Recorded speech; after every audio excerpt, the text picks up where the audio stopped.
ইফতার আয়োজনে দাওয়াত করা হয় ৮০০ মানুষকে, যদিও তা ছাড়িয়ে যায় হাজারে। তাদের খাওয়ানো হয় আলুর ঘাটি আর সাদা ভাত।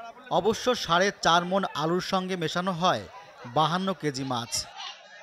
৬ মার্চ রাজশাহীর বাগমারা উপজেলার বাড়িগ্রামে আয়োজিত হয় এমন ঐতিহ্যের ইফতার অনুষ্ঠান। প্রতি বছর সচ্ছল ব্যক্তিরা এই অনুষ্ঠানের আয়োজন করে থাকেন। সেই ধারাবাহিকতায় এবারের আয়োজক শরীফুল ইসলাম। তিনি একটি বেসরকারি কোম্পানিতে চাকরি করেন। এটা প্রধান খাদ্য ওনাদের ইফতারি, এবং আনুষঙ্গিক জেলান্দি আদার্স জেলান্দি সেটা হচ্ছে খেজুর টেজুর বা সালাদ মালাত যাবতীয় যেটা করা হয় শরবত টরবত, এটা আলাদা বিষয়। কিন্তু মূলত হচ্ছে আলু ঘাটি ভাত, প্লেন ভাত। ভোর থেকেই ৭০ জন স্বেচ্ছাসেবক রান্নাসহ আনুষঙ্গিক নানা কাজে নিবেদিত থাকেন।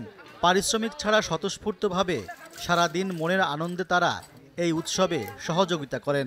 আমার বাপ দাদারা করে গেছে আমার জন্মের আগে, সেখান থেকে ঐতিহ্যবাহী চলে আসতেছে।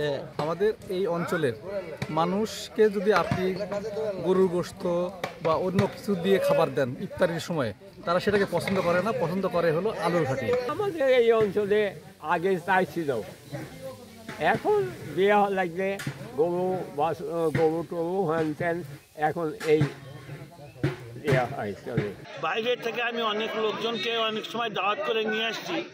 একবার খাইলে দ্বিতীয়বার আবার বলে যে আবার আর কবে হবে।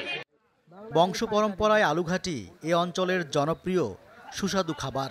তাই এই ঐতিহ্য ধরে রাখতে ভবিষ্যতেও এ ধরনের আয়োজন অব্যাহত রাখার তাগিদ গ্রামবাসীর।